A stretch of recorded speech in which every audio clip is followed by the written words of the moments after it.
Creative Living, utilizing today's technology with the best of the past to bring you innovative ideas and up-to-date information for creative lifestyles in today's active world. With your host, Sheryl Borden. Welcome to Creative Living today. We're going to learn how to reduce allergens in our homes. We'll show how to use a new presser foot to attach trims on small areas, such as doll clothes. And we'll also learn how to use special numbers to create a personalized plaid design on needlepoint. Did you know you may be sleeping with over 2 million dust mites in your bed every night? Laura DeLutri is going to show us some products on the market to help reduce allergens in the home. Her business is Healthy Housekeeper Incorporated, and she lives in Overland Park, Kansas. Another guest is Claire Rowley, and she's an inventor and owner of a company that makes unusual presser feet for all brands and models of sewing machines. She's going to show how to sew on decorative trims like ribbons onto a piece of fabric using the sequins and ribbon presser foot that she invented. This is especially useful when making small items like doll clothes. Claire's company is Creative Feet, and she's from Prescott Valley, Arizona. And we'll begin the show with Sandy Grossman Morris, and she's going to show how a plaid needlepoint design is created by repeating certain sets of numbers that can be individualized for each person. For instance, this could be a person's birthday, their anniversary date, or even a house number, and each plaid set results in a one-of-a-kind design. Sandy's business is Sandy Grossman Morris Design, and she lives in Brentwood, California. Sandy, thanks so much for being here. When I think of plaid, I still remember when I was first learning to sew and how you had to cut out patterns and had to make those plaids exactly meet, and if they didn't, you know, it was just a disaster. Well, I like what you've done now with plaids, but explain how you came up with working with plaids with canvas. Well, I'm not the first one to come up with it, but I like to think as, you know, outside the box and have some fun with it.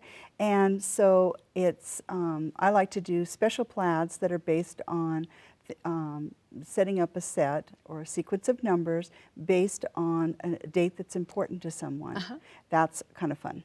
And so, this one is my plaid. It is your plaid. Unique to the dates that I gave you. Yes, it's a special date that you gave me, and so I created that plaid from those dates. So it, you'll always have that to be able to remember the date. No one else has that plaid. And you can see in the back where it all matches up perfect. That's where you did better than when I used to sew and try to match I plaids. sew too, and my teachers taught me well. Well, that's great.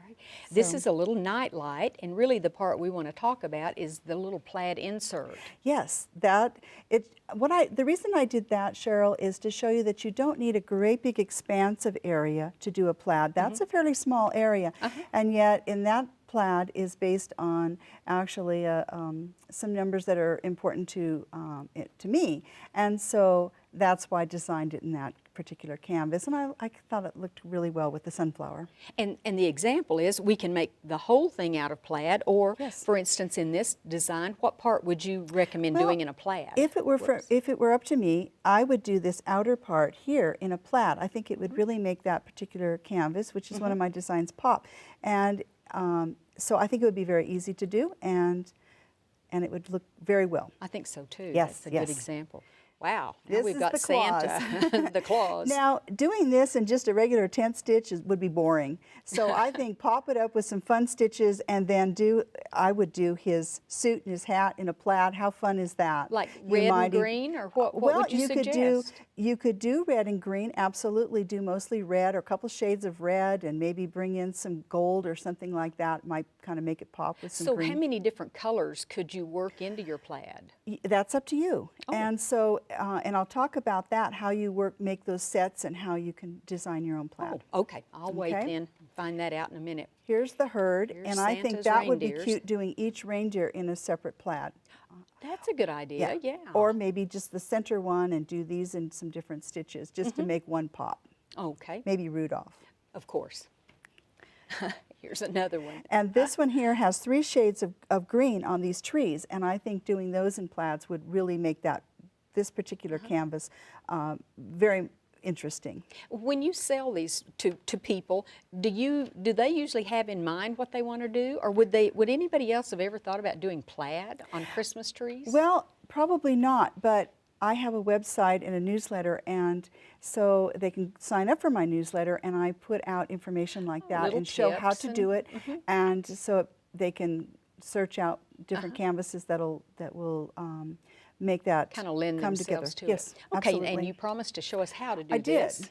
And Now- we're working with big samples for We are some absolutely of us to see better. large needles. This is just a sport weight yarn and huge canvas, and it's not going to look as good and as tight as that simply because of the size that we're dealing with here. But I want to teach you how it's very, very important. What you want to do first, Cheryl, is you want to determine the top of your canvas, and I put a 1 up there. That's the top. And that's the top. And then I turn it 90 degrees and I put a 2. And that's going to be our second part of this Because stitching. it goes across and then it comes up and down. Absolutely. That's why you only mark 2. Exactly. That's it. And so what you want to do to create the plaid, and this is how they actually make the tartans in Scotland. Oh. But they use a weaving, so you have your warp and your weft, and here we've got our horizontal and our vertical And it's done separately. threads. Yes. So on a weaving, you would already have these vertical stitches, the threads going. Up and So down. what you want to do here is we're going to pretend, and we're just going to go, and you're going to go opposite of what we normally do when you're stitching. You usually do from the lower left to the upper right.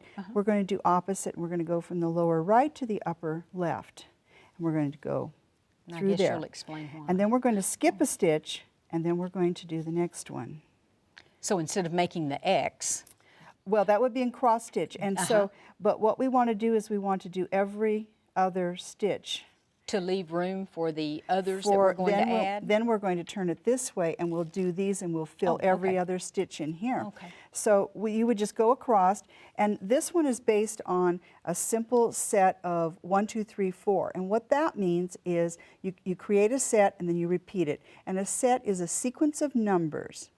And so if you are going to do a date, say, that is 12/18/1965, for instance, then you would have 1 row of the first color, 2 rows of the second color, That's the 12. correct, 1 row of the third color, 8 of the next color, 8 rows, and then 6 of the following and 5 of the last color. My goodness. And you can repeat those colors, as you can see in some of those, but that gives you your sequence. So you go ahead and you do 1 row, Okay.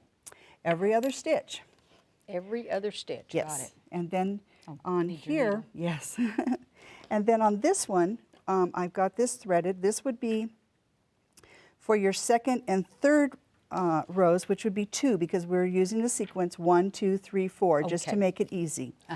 And you can use as many colors, as many as you want. Get see too many, now. it's too busy. Kind of busy. I wouldn't go with any less than 4. Okay.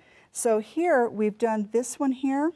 So we're Will we going to skip do. that We're going to hole? skip that one and do this particular stitch. Then we skip one It's the and same. do a stitch. I see Same what you're doing. We're thing. going all the way across. All the way like across, that. and you will do 2 rows. So, and you can go over, come back. Be 'Cause sure to one, skip. And then 2, so there'll be 2 pinks. Yes, exactly. Okay. And then tie it. Then you work that off. And if you do it correctly, it'll be the same on both sides. Now, if we get all the way across here, do we just turn around and go back? You can, We don't absolutely. have to tie off. No, you don't have Okay. to, but you can. And then the 3 rows, we'd do the same thing. Come across, back, and then Back across. and forth. Okay. got So it. this is the next one, and what we've done here, Wow, you've got a lot done on this one. well, this Here's shows the one. Yeah. This shows here we've got. Whoops. Okay, so this is what it looks like on this half, where you've got all your horizontal lines done. Then we would turn it.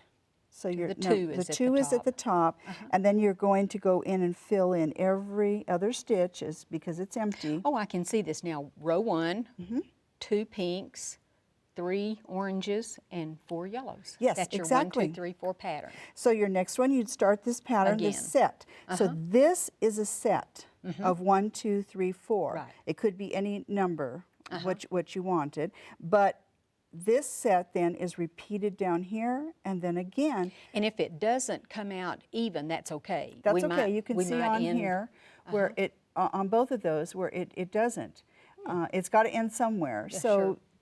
That's just the way absolutely, it works. Oh, I yes. see. Now it's making sense. Right.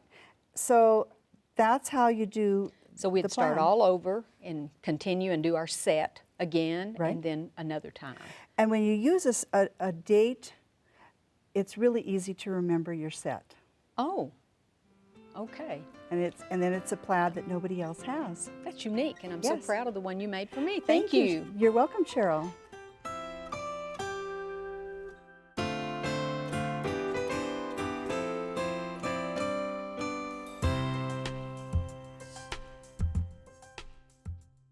Claire, thank you so much for being here. We were talking about how we've all given the dolls, the little dolls, to our daughters or granddaughters, and sometimes I think our ulterior motive is to hopefully inspire them to learn to sew because we want them to. Exactly. And you've done just that.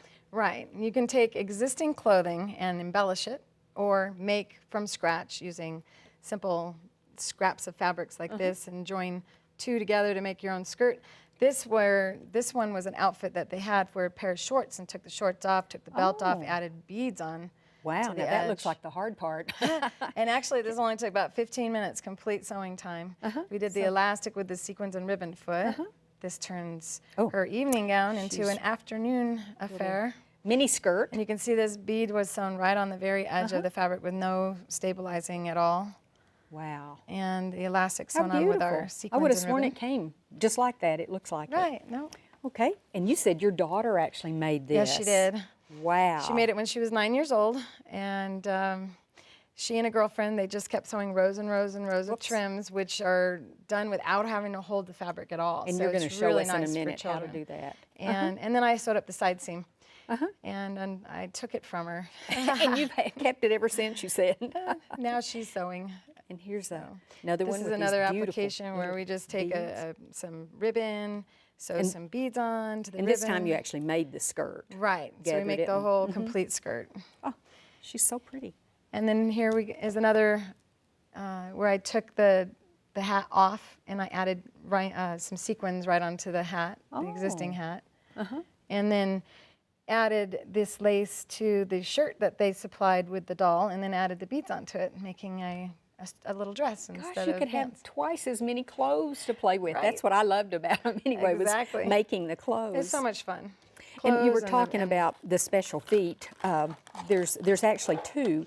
One's called, let's see, sequins and ribbon and pearls and piping. Right. And they can kind of be used interchangeably, is that right? Yeah, you can use them together or separately. And the good thing is they go on every machine. Exactly. That's great. They adjust to every machine with adapters, and they also adjust, like this sequins and ribbon foot has a guide that you turn it, and it changes the position of the trim underneath the needle. So it doesn't matter what sewing machine it is. Oh. And we just slide trims right into that slot. Now you may find that you have a wide variety of sizes of trims, and that's what these are for. This is the sequins and ribbon foot, and I have our low shank adapter on the machine, which turns this machine into a universal snap-on foot machine. That's why these work on every machine. I Exactly. see. So normally if a person has to screw their foot on, it gets hard, especially as we age. Now you can just screw that adapter on once, and you can just take it off and put it back on as many times as you want. And it will not break. Now we're Last a gonna- lifetime, you said. Exactly, and we give you replacements should you do anything to it. We had people drive over them with their car. I'm not sure how that happened. Now this is showing putting the two pieces of fabric Right. or dress or whatever So you're here making. we have a almost completed skirt. We just need to sew the Velcro onto it, and it's a little skirt. To get this, you just take a piece of fabric, and I just cut a random shape Design. and then used a basting glue to glue these two pieces to each other. Oh, I And see. So That there's- helps to hold it while it's under the machine. Exactly, so no pinning. Yeah, that's nice. Means you aren't going to break your sewing machine needle on the pins. And you just very, very, ever so lightly just brush your finger over it and then wait for it to dry. And it's water, it washes away. So Okay.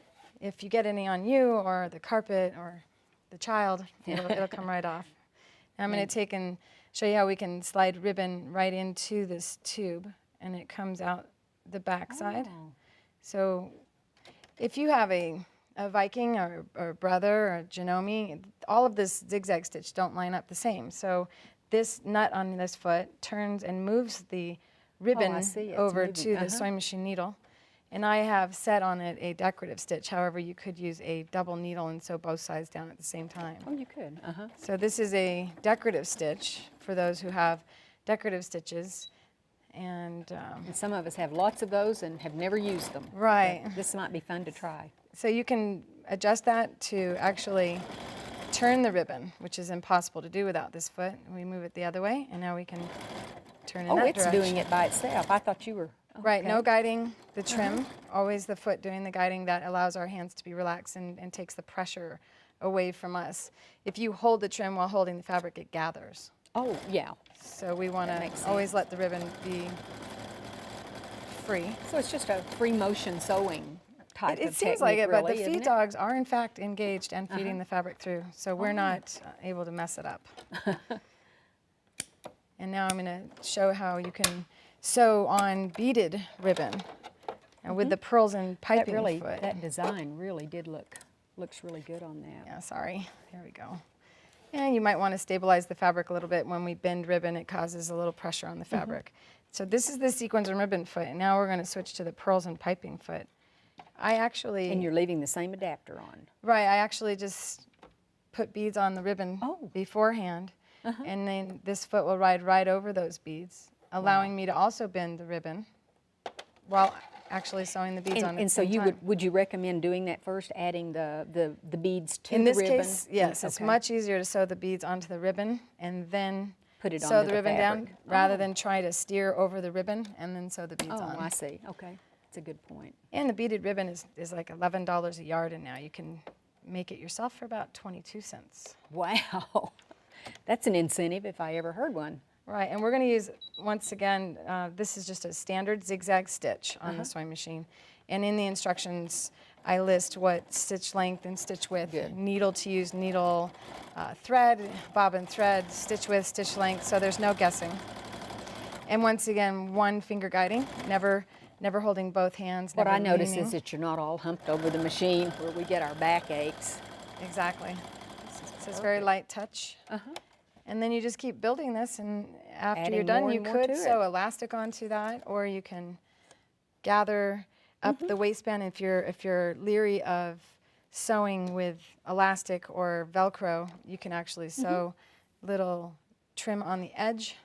And the thing you were talking about, like teaching young people to sew, of course, when they can accomplish something, it's like cooking. It's instant gratification. Once you do something from scratch, you believe that you can do anything from scratch, and it makes the whole world open up to you. Well, this is amazing, and I love the cost savings. That's great. Right. Well, thank you so much for showing us how easy this is to do. It's my pleasure.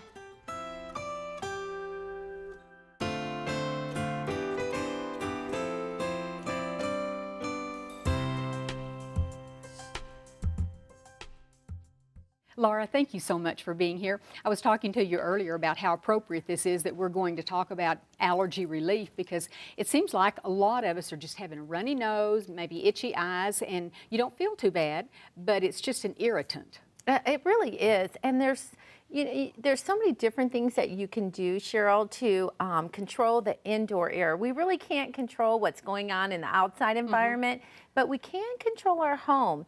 And when you think about it, you spend about 1/3 of your life just in your bedroom, okay, sleeping. So that's one place we're going to tackle today. Also, a lot of people don't realize that the EPA has put out a study saying that allergies and asthma have increased by 700% in the last 15 years. So there's a lot of sniffly, sneezing noses out there.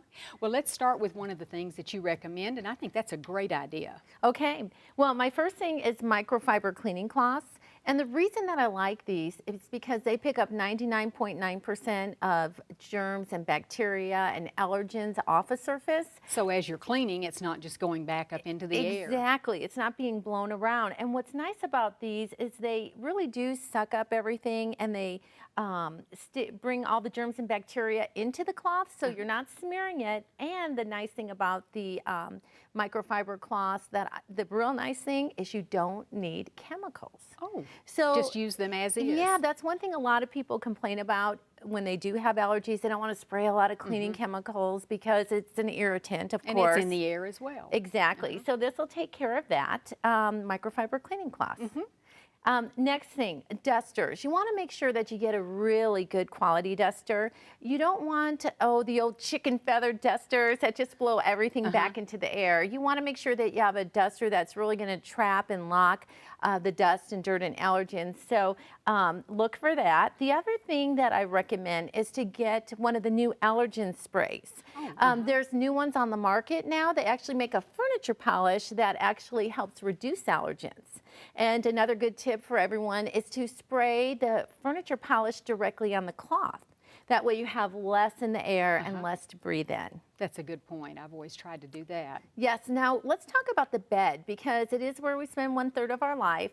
And a lot of people don't realize, Sheryl, that they have unwanted bed partners. Those mites. Yes, it's the mites. That's right. And do you know how many we have living with us every night? No. It's astronomical. Over 2 million dust mites are sleeping with us every night, Sheryl. Yuck. So what are you going to do? This is the best thing that I recommend is purchasing the mattress protectors, the encasements. I like the Ellery's brand. Now the reason I like it is because a lot of the allergen encasement cover protectors, pillow protectors, they tend to be crackly and plastic and you make a lot of noise. And now these are so soft. They're made of cotton. It's a breathable fabric. So you can see it's just really, nice. it makes your bed feel really, really good. And like I said, you're spending 1/3 of your life in the bedroom. So it's really important that you take the time. You can, and it's not that expensive. You can actually get, like at their website, elleries.com, they start out at about $3.99. So it's an affordable option for breathing easier in your bed. So protectors not only for the mattress, but also for the pillows. Yes, yes, Good. you bet. Now, what's my little friend doing? Okay, now, you know, a lot of times people don't realize, but a lot of children or child's asthma and allergy attacks can actually be triggered at night when they're sleeping. And a lot of parents don't realize that the very teddy bear that they could be sleeping with is covered in dust mites, because dust mites thrive on high humidity. They like moisture, and you know, little kids hold their teddy bear and they might perspire, and that's all going to help breed those dust mites. So what I recommend is you take your child's stuffed toy and put it in a plastic bag. And dust mites cannot withstand cold temperatures. They need, you know, the humidity and the warmth to thrive. So put your child's teddy bear or stuffed toy in a plastic bag, put it in the freezer.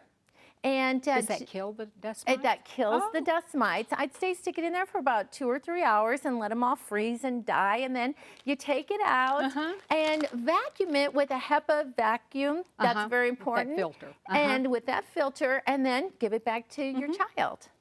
Pat it and see if it works. Yeah, there you go. That's And a then good last point. but not least, I have a humidity reader, and it's very important that the humidity in your house is 50% or below. That's going to help. So I bought that for $3, like at one of the big box stores, and it's such a bargain. So it's something to keep an eye on too. Well, that's great to know. Well, these are some good tips, Laura. Thank you so much for sharing them with us. It's a pleasure. I hope you enjoyed the show today. Next time on Creative Living, we'll learn how to decorate cookies with a watercolor technique. We'll show how to make a wall hanging using an old vinyl record, and then demonstrate some turkey recipes for family celebrations. One of my next guests is going to show how to give a butterfly cookie a painted effect using thin royal or cookie icing to create kaleidoscope patterns. Then she adds other items for added flair. Another guest is a mixed media artist and designer, and she's going to be using graphic 45 papers, a vinyl record, and other embellishments to create a beautiful wall hanging.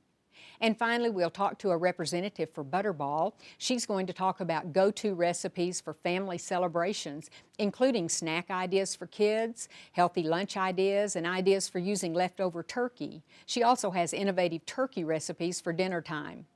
All of these topics will be featured on the next Creative Living show.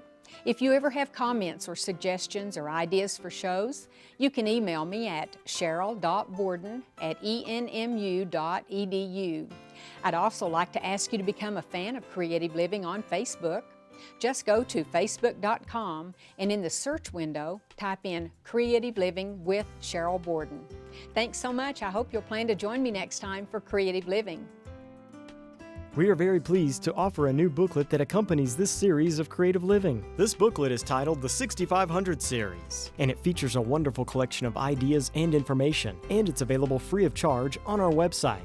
Posted as a PDF file, you can simply download the entire booklet, or just the segments you're most interested in. As with all of the Creative Living booklets, you'll find information on foods and nutrition, clothing and fashion, health and beauty, home decorating, and much more. For your copy of this booklet, go to our website at KENW.org and then click on Creative Living.